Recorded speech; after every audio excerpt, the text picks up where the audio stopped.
Hello, how are you? Thought I'd try something different this week. I haven't put it together yet.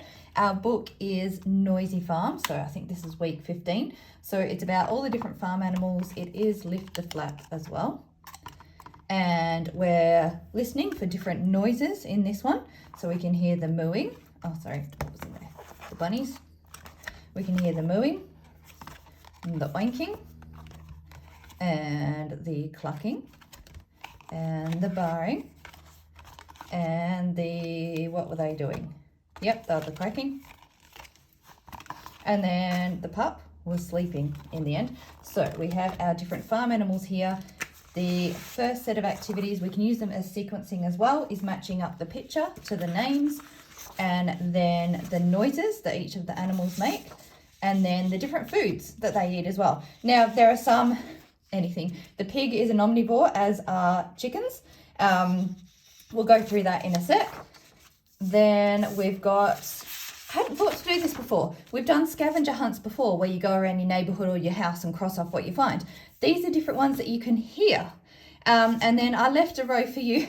We live near the jail, which we're not in a dodgy area, but the jail was here before this area was developed. And in the afternoons when I'm working, you can hear the gunshots of the training. So I thought, oh, better not. You probably wouldn't appreciate me putting a gun on your ones. But that's something that we would put on ours that we hear in our area. Planes, because we're near the airport. There's all sorts of things on here. You've got your emergency vehicles. I put some fun ones in as well for your little kids and their imagination to listen out for a bear or a dinosaur. We've got sports, construction in the area. If you can hear the postie, the rubbish dump truck, fire, trees.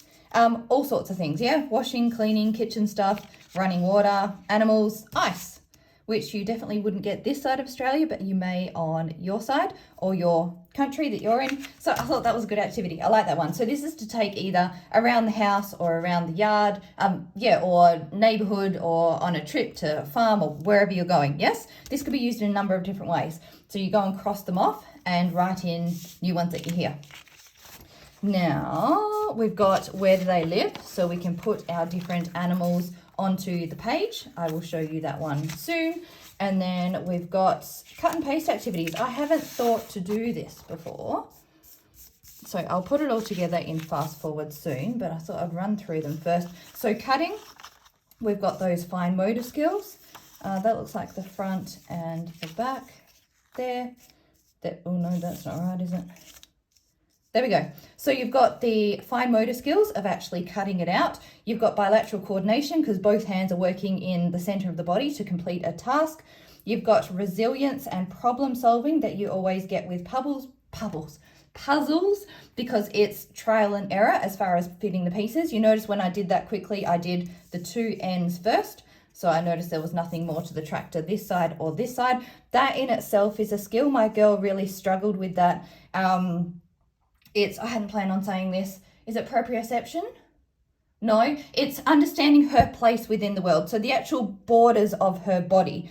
And kids won't understand that with puzzles until they understand where their body fits into the world. Does that make sense? So Missy was always, ASD diagnosis, always tripping up, gripping really hard when she was holding your hand. She was just really unsteady in the world. If she fell over, she wouldn't put her hands out first. She would land on her face. So we had to do a lot of training, for lack of a better word, practice on how to fall and those sorts of things. Once we got that in place, she then began to understand the boundaries of a puzzle because she understood the boundaries of her body. Really interesting. So that's something to look out for with your kids.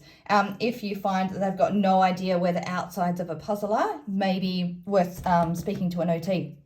If you're noticing other, motor skill issues as well. Anyway, so we've got our tractor there, and then we've got a barn to do as well. So these are to cut and paste. If you want to laminate them, go ahead and make them reusable. So the edges first. There we go. You can also count. So we've got 1, 2, 3, 4, 5 pieces that I still haven't managed to put in order properly. There we go. Sequencing is another one, putting it in order because this one is a vertical puzzle. There you go. I'm going to put this together and then show you in the book. All right, talk to you soon.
All right, I'm back. I've done all the activities. So it's the book, Noisy Farm.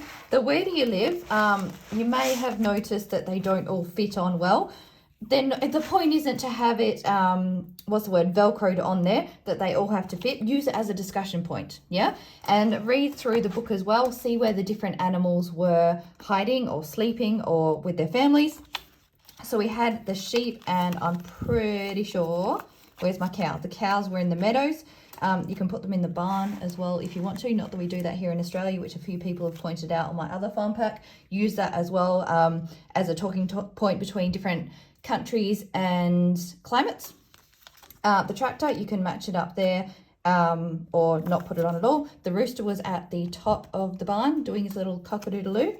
The bunny was hiding in the bushes. It's really hard to make a hole in artwork, so just chuck him on top there. The pig was in the pigsty, which is just a pen. I stuck him in the mud here. The dog, you can put him with the farmer if you want to, or leave him off this page. Let's clear some off. The hen with the grain there, and the duck in the pond. So use that as different discussion points. You can talk about what they eat as well, what goes on the farm. So yes, I just wanted to point out that wasn't an error. I deliberately did it that way. These ones are all straightforward. I've shown you them, just matching them up so you've got your different animals. Some you will use the tractor, others you will use the bunny. The bunny doesn't really make a useful noise, so I kept the tractor in there because that was in the book. But the tractor doesn't eat stuff, so I put the bunny back in. There you go. So that was match the animal names, match the noises, and then match the food. This is a really good discussion point as well. Google it as you go. As I was saying, the pig and the duck, I'm pretty sure, are omnivores. Chickens are as well, for that matter. They'll pretty much eat anything. Your bunnies are vegetarian or herbivores. Chicken, rooster will go there. They're cannibals as well, those creatures. Sheep are herbivores, as are cows. Dogs are omnivores. Oh, yep, no, my friend's dog eats broccoli. So they're omnivores, carnivores otherwise. And tractor, well, a tractor doesn't eat. That's fuel. He can go in that pile by himself. Use it for discussions. Use it for building vocabulary, and just see where it goes with your little one. This one I've already run through.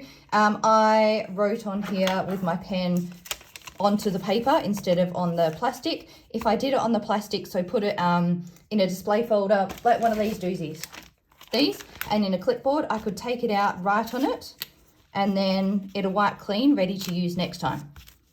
Because I did it straight on the paper for that one, I'm going to have to print it out again. But, oh no, hang on, there's more. This one, you would have noticed that I added on the wheels. I forgot to cut them out when I showed you the first time. So these are your cut and paste activities. If you don't want that to be one final activity, or you could just print it off again, laminate the strips, and you can do that as a reusable puzzle. Now, that is the end of the farm pack. I hope you enjoy it. And yeah, I'll talk to you soon. Bye.